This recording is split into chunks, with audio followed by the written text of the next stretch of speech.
வணக்கம். உயிர் பைங்கிளிங்கிற கதையோட தொடர்ச்சியை இப்போ படிக்கலான் இருக்கேன். கதைக்கு போகலாமா? மெதுவா சம்யுக்தா அப்பாவை கைத்தாங்களாக வீட்டுக்குள் அழைத்து கொண்டு வந்தாள். கட்டிலில் படுக்க வைத்தாள். இனி அவர் இருப்பிடம் அந்த கட்டில்தான். கடுமையான பக்கவாதம். பாவம் அப்பா, நிறைய உழைத்து விட்டார். சம்பாதித்த காசு எதுவும் நிற்கவில்லை. 5 ரூபாய் வந்தால் 10 ரூபாய்க்கு செலவு வந்தது. 2 தங்கைகளுக்கு கல்யாணம் செய்யும் பொறுப்போடு தன் குடும்பத்துக்கும் சேர்த்து உழைக்கும் நிலை. இன்று வரை கட்டி கொடுத்த தங்கைகளுக்கு சீர் செய்து கொண்டிருக்கிறார். மாற்றி மாற்றி பிரசவம், தொட்டில், ஆண்டு நிறைவு, காது குத்தல், பெயர் வைத்தல் என்று செலவுகள். ஒரு கடன் முடிவதற்குள் அடுத்த கடன். அப்பாவின் கஷ்டம் புரியாமல் அக்காவும் அண்ணாவும் அவரோடு சண்டை போட்டார்கள்.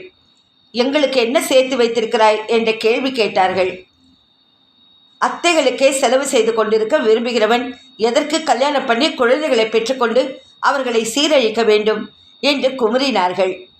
அப்பாவால் அவர்களுக்கு பதில் சொல்ல முடியவில்லை. பதில் சொல்லவும் தெம்பில்லை. அதிர்ந்து பேச தெரியாதவர் அவர்.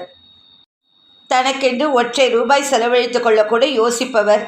அவரிடம் இருக்கும் சொத்துக்கள் என்று சொல்லப்போனால் 3 பேண்ட்டுகளும், 1/2 டஜன் ஷர்ட்டுகளும், 4 வேட்டிகளும், அந்த காலத்து இங்கு பேனாவும் ஒரு பழைய பர்சும் தான். பண்டிகைகளுக்கு கூட மற்றவர்களுக்குத்தான் துணி எடுப்பாரே தவிர தனக்கென்று எடுத்துக்கொள்ள மாட்டார். இருக்கிற ட்ரெஸ் கிழியட்டும், பார்த்து கொள்ளலாம் என்பார். தன் தேவைகள், ஆசைகள் அனைத்தையும் சுருக்கி கொண்டு குடும்பத்திற்காக ஓடாய் தேய்பவரிடம் நாக்கூசாமல் சண்டை போட அக்காவுக்கும் அண்ணாவுக்கும் எப்படித்தான் மனசு வந்ததோ. இத்தனைக்கும் அண்ணனின் கம்ப்யூட்டர் படிப்புக்கு அப்பா கடன் வாங்கி 30,000 கட்டியிருந்தார். அக்காவிற்கு குருவி சேர்ப்பது போல சேர்த்து கொஞ்சம் நகை வாங்கி வைத்திருந்தார். அவள் கல்யாணத்துக்கும் பணம் சேர்த்து கொண்டுதான் இருந்தார். என்ன செய்தாய் எனக்கு நீ என்று அக்கா கேட்ட மறுநாள் அப்பா அவளுக்காக சேர்த்து வைத்திருந்த பணத்தை அவள் பெயரிலேயே வங்கி கணக்கு திறந்து போட்டு கொடுத்தார். நான் ஒன்றும் சும்மா இருக்கவில்லை என்று வாய் வார்த்தையாய் சொல்லாமல் செயலில் சொன்னார். அதுதான் அவர் செய்த தவறு. அதற்கு அடுத்த மாதம் அக்கா தன் திடீர் காதலனோடு பணம், நகை அனைத்தையும் எடுத்துக்கொண்டு காணாமல் போனாள். அப்போது கீழே விழுந்தவர்தான் அப்பா. 50 வருடம் சக்திக்கு மீறி உழைத்துவிட்ட மனித எந்திரம் பழுதுபட்டு விட்டது. அடுத்து பொறுப்பேற்றுக் கொள்ள வேண்டிய அண்ணன் கொஞ்சமும் வீட்டை பற்றி கவலைப்படவில்லை. அந்தால் எனக்கென்ன செஞ்சு கிழிச்சிட்டான்னு நான் அவருக்காக கவலைப்படணும்? வந்து வந்து வீட்டை சுரண்டிக்கிட்டு போனாங்கல்ல அவரோட உடன்பிறப்புகள், அவங்க கிட்ட போய் உதவி கேளு, பொறுப்பெடுத்துக்க சொல்லு. கட்டிக்கிட்டு போனாங்கல்ல, இப்போ கொண்டு வந்து கொட்டட்டுமே. அண்ணா பழிக்கு பழி வாங்கியே தீர்வதென்று தீர்மானித்து விட்டார் போல நடந்து கொள்ள அத்தைகள் நீலி கண்ணீர் விட்டபடி 1-2 முறை வந்து குசலம் விசாரித்ததோடு சரி. அதன் பிறகு எட்டி கூட பார்க்கவில்லை. அவர்களை எதுவும் கேட்கவும் முடியாது. வாழப்போன இடத்தில் அவர்கள் உரிமையின் வரம்பு மீறி அவர்களிடம் எதிர்பார்ப்பதும் தவறு. மற்றவர்களைப் போல் விட்டேற்றியாய் இருக்க சம்யுக்தாவால் முடியவில்லை. சின்ன வயதிலிருந்தே அப்பாவிடம் அதிக பாசம் உண்டு. அவளுக்கு தப்பே செய்துவிட்டால் கூட சீ என்று அவர் சொன்னதாய் நினைவில்லை. யாரையுமே அவர் கடுமையாய் பேசியும் கண்டதில்லை. அக்காவும் அண்ணாவும் பேசிய போது கூட அவர் மௌனமாய் தாங்கிக் கொண்டுதான் இருந்தாரே தவிர துளி கூட கோபமோ ஆத்திரமோ அடையவில்லை. சம்யுக்தா தான் அவருக்காக மனம் கசிந்து அழுதாள். அக்கா ஓடிப்போன அன்று அவரை சமாதானப்படுத்தியதும் அவள்தான். வெளிப்படையாய் காட்டப்படாத அத்தனை உணர்வுகளும் உள்ளே அழுத்தமாகி வெடித்து ஆளை சாய்த்து படுக்கையில் கிடத்திவிட்டது. வீடு இருக்கும் நிலையில் உடனடியாய் அவளுக்கு தேவை ஒரு வேலை.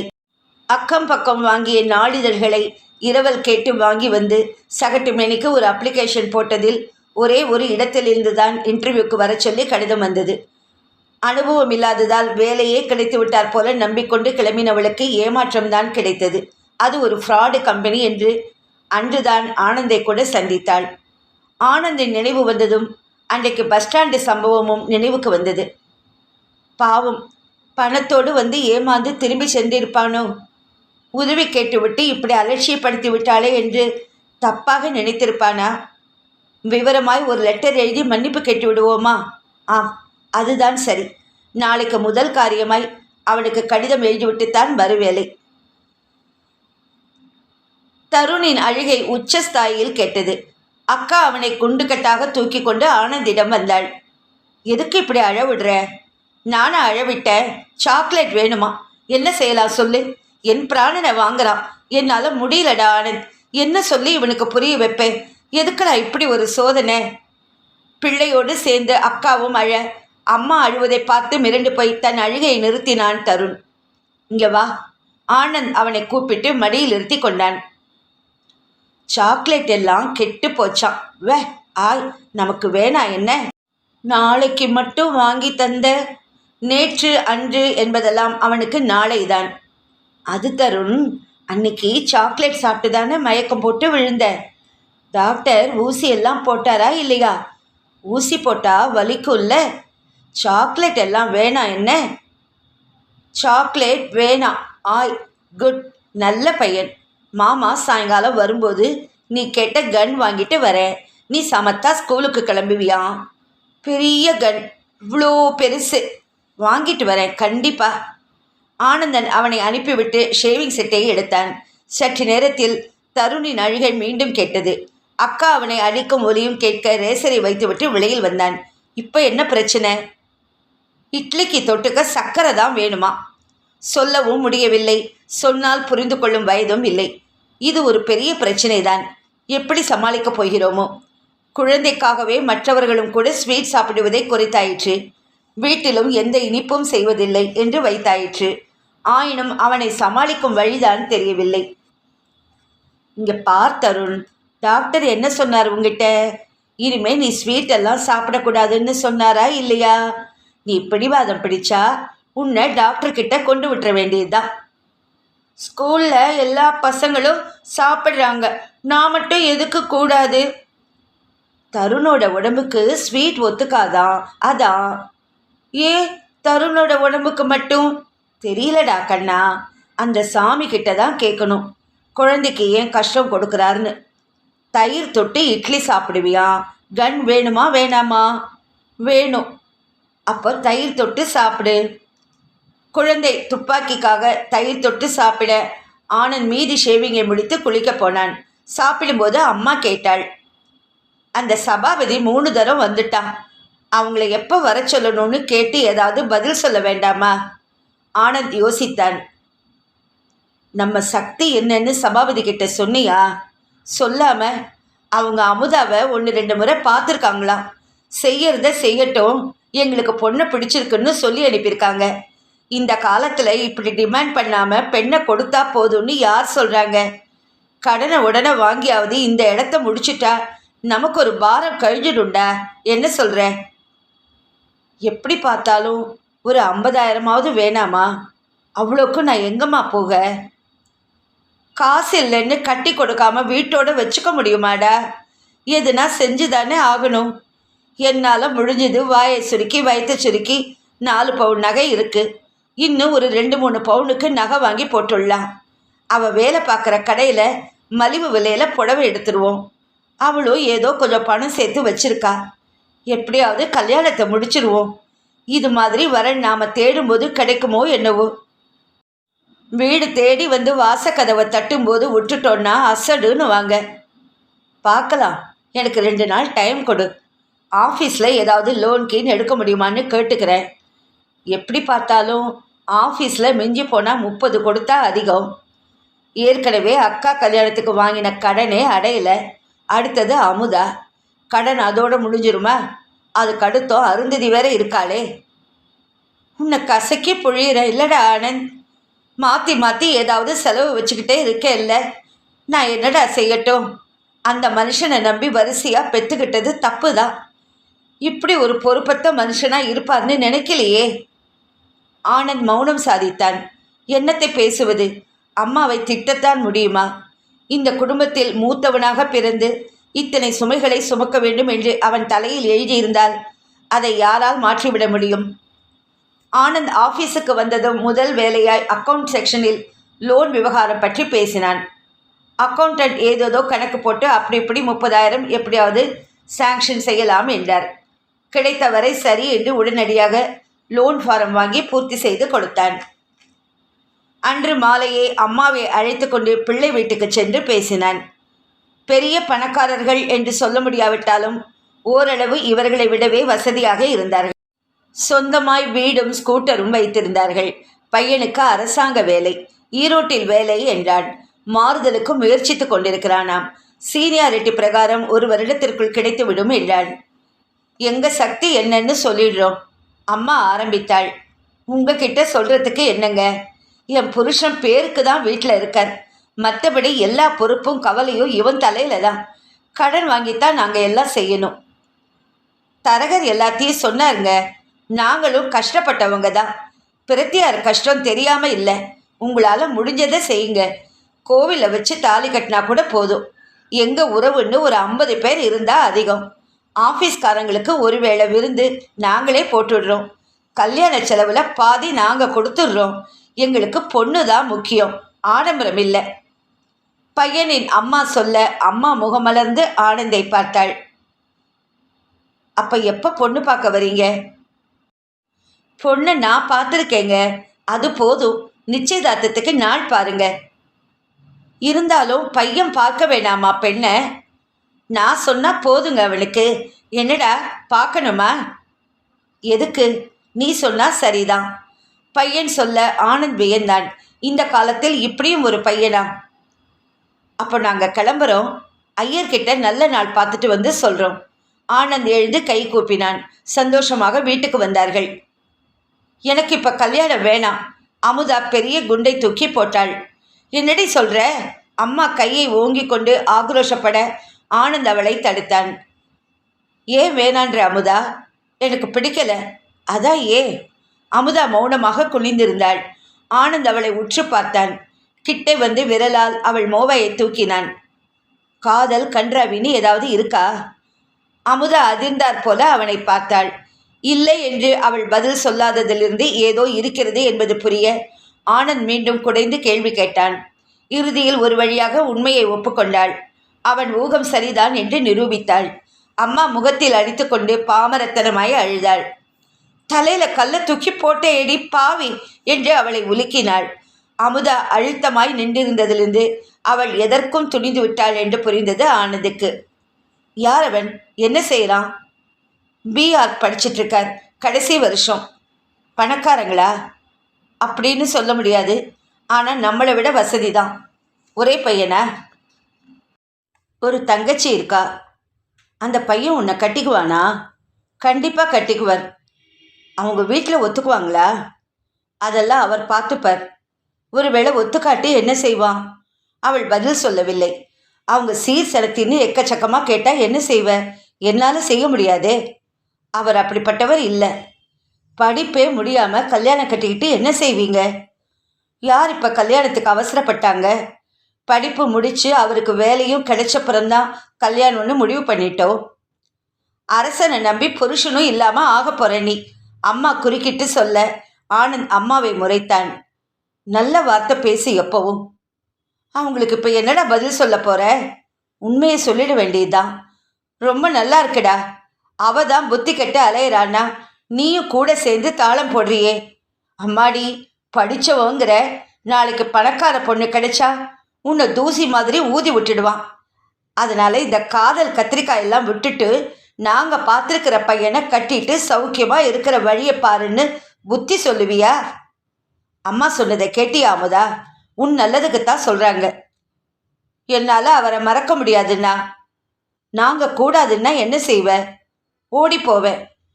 அடிப்பாவி, கேட்டியாம்மா? நாம் புத்தி சொன்னால் இதான் நடக்கும். அதான் சொல்லி பார்ப்போம். நாம் ஏன் பயப்படணும்? ஒருவேளை இவ விரும்புகிற பையன் நல்லவனாவே இருந்து இவளை நல்லபடி கட்டிக்கிட்டு கொடுத்துலம் பண்ணுறவனாவே இருந்தா எனக்கு என்னவோ இது சரிப்படும்னு தோணலை. நான் போய் இவங்கக்கிட்ட உண்மையை சொல்லிட்டு வரேன். பாவம் நாம் வருவோன்னு காத்துட்ருப்பாங்க. அம்மா எதுவும் பேசவில்லை. எப்படியோ ஒழியுங்கள் என்பது போல எழுந்து போனாள். ஆனந்த் ஆஃபீஸுக்கு வந்தான். அந்த பையனின் வீட்டில் என்ன சொல்லி சமாளிப்பது என்று யோசித்தான். இந்த ஆனந்த், உனக்கு ஏதோ லெட்டர் வந்திருக்கு. 2 நாளாக லெட்டர் பாக்ஸ்லேயே இருக்கு. ஸ்டாஃப் ஒருவர் கொண்டு வந்து கொடுக்க ஆனந்த் வியப்போடு அதை வாங்கி பிரித்தான். யார் போட்டிருக்கிறார்கள் என்று கையெழுத்தை பார்த்தான். அட, சம்யுக்தா! ஆவலோடு கடிதத்தை பிரித்தான். ஏதோ ஒரு இளைஞன் மூலமாக பணம் கிடைத்து அவள் பத்திரமாக ஊர்ப்பை சேர்ந்திருக்கிறாள் என்ற விஷயம் சற்றே நிம்மதியை தந்தது. அவள் தப்பாக நினைத்து கொள்வதற்கு இடமின்றி விஷயம் முடிந்துவிட்டது பற்றியும் மகிழ்ந்தான். அவளுக்கு நல்ல வேலை இருந்தால் சொல்ல வேண்டும் என்று கூட நினைத்தான். தன் அலுவலகத்திற்கு வரும் கிளையண்ட் கம்பெனிகளை சார்ந்தவர்களிடமெல்லாம் சொல்லி வைத்தான். அன்று மாலை தரகர் சொன்ன பையனின் வீட்டுக்கு சென்றான். வாங்க, உங்களைத்தான் எதிர்பார்த்துட்டு இருந்தோம். அந்த அம்மாள் அழைத்ததும் தர்ம சங்கடத்தோடு உள்ளே போய் அமர்ந்தான். சொல்லுங்க, நாள் குறிச்சிட்டீங்களா? அது தயங்கியவன் தைரியத்தை வரவழைத்து கொண்டு சொல்லிவிட்டான். அந்த அம்மாளின் முகத்தில் ஈயாடவில்லை. மன்னிச்சிருங்கம்மா, உண்மையை மூடி மறைச்சு கல்யாண ஏற்பாடு பண்ணினப்புறம் என் தங்கை ஏதாவது ஏடாகுடமாக பண்ணி வச்சா 2 பேர் குடும்பத்துக்குமே அசிங்கமாயிடும். எதுவும் வேணான்னு பெருந்தன்மையாக சொல்கிற நல்ல மனுஷங்களை அசிங்கப்படுத்த எப்படிங்க மனசு வரும்? அதான் உண்மையை சொல்லிட்டு போகலான்னு வந்தேன். உங்கள் நல்ல மனசுக்கு நல்ல பெண் கிடைப்பாங்க. நான் வரேன். எழுந்தான். ஒரு நிமிஷம் உட்காருங்க தம்பி. அந்த அம்மாள் உள்ளே போனவள் 10 நிமிடத்தில் திரும்பி வந்தாள். உங்கள் அடுத்த தங்கச்சியை கட்டி கொடுக்கறதுல எந்த சிக்கலும் இருக்காதுல்ல? ஆனந்த் திகைத்தான். அது படிச்சுட்டு இருக்கிற பெண்ணாச்சேம்மா, அதுக்கு என்ன தெரியும்? அவள் சிரித்தாள். என்ன தெரியும்னு மட்டும் கேட்காத. இந்த காலத்து பசங்களுக்கு என்ன தெரியாது? எல்லாம் தெரியும். அப்படி என்ன சின்ன பொண்ணு 18 வயசு ஆயிடுச்சுல்ல? 19 முடிய போகுது. அப்புறம் என்ன? அந்த காலத்தில் 14 வயசுலேயே குழந்தைங்க பிறந்துடும். அது என்னமோ தம்பி, உண்மையை பேசினதுனாலேயே உங்கள் குடும்பத்தோட தான் சம்பந்தம் வச்சுக்கணும்னு தோணிடுச்சு. பெரியவ இல்லாட்டா என்ன, சின்னவ படிச்சுட்டு இருந்தா என்ன? கல்யாணம் பண்ணிக்கிட்டு தாராளமாக படித்து முடிக்கட்டும். நாங்களே படிக்க வச்சுட்டு போகிறோம். நான் அம்மா கிட்டேயும் தங்கச்சிக்கிட்டேயும் பேசிட்டு சொல்கிறேம்மா, தாராளமாக. சங்கடத்தோடு வந்தவன் சந்தோஷமாக கிளம்பினான். ஒருத்தி காதல் கல்யாணம் என்பதால் நிச்சயம் அதிகம் கேட்டு பிடுங்க மாட்டாள். இன்னொருத்திக்கும் நல்ல சம்பந்தம் கிடைக்கப் போகிறது. ஆக அதிகம் கடனாளியாகாமல் 2 பேரையும் கட்டி கொடுத்து விட்டால் அப்புறம் அவன் பாடுதான். அவனும் நல்லதொரு பெண்ணாய் பார்த்து கட்டி கொண்டு வாழ்க்கையில் செட்டில் ஆகிவிடலாம். நல்லதொரு பெண் என்றதும் அவனுக்கு நினைவுக்கு வந்தது சம்யுக்தாவின் முகம்தான். ஒரு வினாடி திகைத்தான். எதற்காக அவளை நினைக்கிறோம் என்று புரியாமல் விழித்தான். அசட்டு சிரிப்பு சிரித்து கொண்டான். காமாட்சி அம்மன் எப்போதும் போல மந்தகாசமாய் சிரித்து கொண்டிருந்தாள். சம்யுக்தா விழி எடுக்க மனம் வராமல் பார்த்து கொண்டிருந்தாள். கோவிலில் கூட்டம் அதிகமில்லை. சீக்கிரம் ஒரு வேலை பார்த்து கொடுக்கும்படி அம்பிகையிடம் வேண்டிக் கொண்டு கோவிலை ஒரு சுற்றிவிட்டு வீட்டுக்கு கிளம்பினாள். உடனடியாய் ஒரு வேலை கிடைக்காவிட்டால் வீட்டின் நிலைமை மிகவும் மோசமாகிவிடும். அப்பாவுக்கு கிடைத்த பணம் ஆஸ்பத்திரி செலவுகளுக்கு தீர்ந்தது போக கையிருப்பில் உள்ளதும் கரைந்து கொண்டு வந்தது. எங்கே பொறுப்பேற்றுக் கொள்ள வேண்டி வருமோ என்ற அண்ணா சுத்தமாக வீட்டுக்கே வருவதில்லை. அக்கா போன இடமே தெரியவில்லை. அம்மாவுக்கு யாரை நினைத்து அழுவதென்று புரியவில்லை. ஏகப்பட்ட படிப்பு படித்தவர்களுக்கே வேலை கிடைப்பது குதிரை கொம்பா இருக்கும் நாளில் வெறும் பிகாம் பட்டத்திற்கு யார் வேலை கொடுப்பார்கள்? கூடவே கம்ப்யூட்டர் கோர்ஸ் ஏதாவது முடித்திருந்தாலும் கொஞ்சத்திற்கு கொஞ்சம் சான்ஸ் உண்டு எனலாம். அதற்கும் அவளுக்கு வழி இல்லை. காசு இருப்பவனுக்கு தான் இங்கு எல்லாம் இயலும். நல்ல வேலை கிடைக்க நிறைய படிப்பும் தகுதியும் தேவை. தகுதிகளை தேடிக்கொள்ள பணம் வேண்டும். பணம் தானே இங்கு பிரச்சனையே. இந்த இழுபறி வாழ்க்கைக்கு என்று முற்றுப்புள்ளி விழுமோ? தானும் எத்தனையோ பேரை போல வசதியாய் சந்தோஷமாய் வாழும் காலம் வருமா? அல்லது இப்படியேதான் கடைசி வரை இருப்போமா? சம்யுக்தா பெருமூச்சு விட்டாள். அவளுக்கு பேராசையெல்லாம் கிடையாது.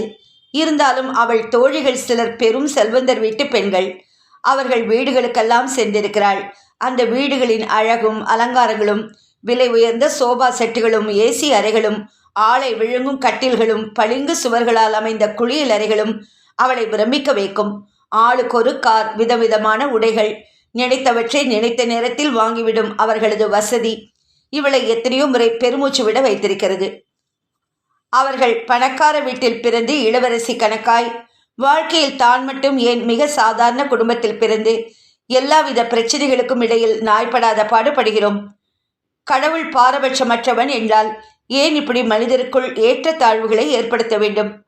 அழகான பங்களாவில் எவ்வித கஷ்டங்களும் இன்றி சுக ஜீவனம் நடத்த வேண்டும் என்பது எல்லா மனிதருக்குள்ளும் இருக்கும் சராசரி ஆசைதானே. இதில் என்ன தவறு?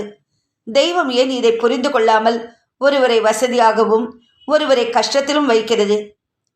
இந்த கேள்விகளுக்கெல்லாம் யாரிடம் விடை கிடைக்கும்? ஏண்டி, எங்க போயிட்ட? சீக்கிரம் வா, உனக்கு ஏதோ கடுதாசு வந்திருக்கு, என்னன்னு பார். அம்மா வாசலில் நின்றபடியே கத்தினாள். ஏம்மா ஊர் முழுக்க கேட்குறாப்புல இப்படி கத்தணுமா? உள்ளே வந்து சொல்லக்கூடாதா? வேலைக்கு ஏதாவது கூப்பிட்டுருக்காங்களா பார். அம்மா கவரை எடுத்து கொடுத்தாள். சம்யுக்தா கவரை பிரித்தாள். கடிதத்தின் அடியில் இருந்த ஆனந்த் என்ற கையெழுத்தில் முகமலர கடிதத்தை படித்தாள். நண்பன் ஒருவன் மூலமாக உனக்கு ஒரு வேலைக்கு ஏற்பாடு செய்திருக்கிறேன். 3 நட்சத்திர ஹோட்டல் ஒன்றில் ரிசப்ஷனிஸ்ட் வேலை. மாதம் 3000 சம்பளம் கிடைக்கக்கூடும். ஆங்கிலம் நன்கு பேச தெரிந்திருக்க வேண்டும். நீங்கள் நன்றாக பேசுவீர்கள் என்று சொல்லியிருக்கிறேன். சம்மதம் என்றால் உடனே கீழ்கண்ட விலாசத்திற்கு சென்று நேரில் பேசவும். ஹோட்டல் வேலையா என்று தயங்க வேண்டாம். மிகவும் நம்பிக்கையான ஆட்கள் என்பதால் தான் கடிதம் எழுதுகிறேன். என்னடி? வேலைக்குதாம்மா. எங்கேருந்து? ரிசப்ஷனிஸ்ட் வேலை. 3000 வரை சம்பளம் வரும். எந்த கம்பெனி? கம்பெனி இல்லை, 3 ஸ்டார் ஹோட்டல். ஹோட்டலா? அம்மாவின் முகம் சப்பென்று ஆயிற்று. ஏம்மா, ஹோட்டல் வேலைக்கெல்லாம் எப்படி? இப்பெல்லாம் லேடிஸ் எல்லா இடத்துலையும் வேலை செய்கிறாங்கம்மா. ஆட்டோ லாரி கூட ஓட்டுறாங்க. இருந்தாலும் உங்கள் அப்பா சம்மதிக்கணுமே. ஹோட்டல் வேலைன்னு அப்பாட்ட சொல்ல வேண்டாம். உனக்கு என் மேலே நம்பிக்கை இருந்தால் தைரியமாக அனுப்புவேன். எவ்வளோ நாள் காசு இல்லாமல் இருக்க முடியும்? ஒட்டு மொத்தமாக பணம் இல்லாமல் போகும்போது இதை விட குறைச்ச சம்பளத்துக்கு கூட வேலைக்கு போக வேண்டிய நிலைமை ஏற்படும். அதை விட இந்த வேலையிலேயே சேர்ந்துள்ளான்ல. இப்போ நம்ம இருக்கிற நிலைமைக்கு 3000ங்கிறது தவிச்ச வாய்க்கு தண்ணி கிடைச்ச மாதிரி. இதை விட நல்ல வேலை கிடைக்காம போகாது. அதுவரை இந்த வேலை பார்க்குறேனே. நீ அங்கே தனியாக எப்படி இருப்ப? 1 மாதம் ஏதாவது ஹாஸ்டலில் தங்கிக்கிறேன். நம்ம சக்திக்கேற்ற வீடு கிடைக்குதான்னு பார்க்குறேன். கிடைச்சா நீங்களும் அங்கே வந்துருங்க. உங்கள் அப்பா இந்த வீட்டை விட்டு கிளம்ப மாட்டாரே. இந்த ஓட்டு வீடு அவரோட பரம்பரை சொத்தாச்சே. கோவில் வீடு தான்னாலும் காலகாலமாக வம்சாவழியாக இருந்துட்டு வர வீடாச்சே. அவ்வளோ சட்டுன்னு விட்டுட்டு வருவார்னா நினைக்கிறேன். அப்படியே விட்டுட்டாலும் மறுபடி வேணும்னா இந்த வீடு கிடைக்காதே. நாம் இருக்கிற நிலைமைக்கு இவ்வளோ கம்மி வாடகைக்கு எங்கே வீடு கிடைக்கும்? நீ ஹாஸ்டல்லையே தங்கிக்கோ. முடிஞ்சப்போ இங்கே வந்து எங்களை பார்த்துட்டு போ. நீ அனுப்புகிற காசில் நான் சிக்கனமாக இங்கே இருந்துட்டு முடிஞ்சால் உனக்குன்னு 4 காசு சேர்த்து வைக்கிறேன். அப்போ நான் போகலாம்ல, வேற வழி. அம்மா அரைமனதோடு ஒப்புக்கொண்டாள். பசியும் வறுமையும் பிடிவாதத்தை தளர்த்திவிட்டது என்றும் சொல்லலாம். மறுநாள் மீண்டும் சென்னைக்கு பயணமானாள் அவள். இதன் தொடர்ச்சியை அடுத்த பகுதியில் படிக்கிறேன்.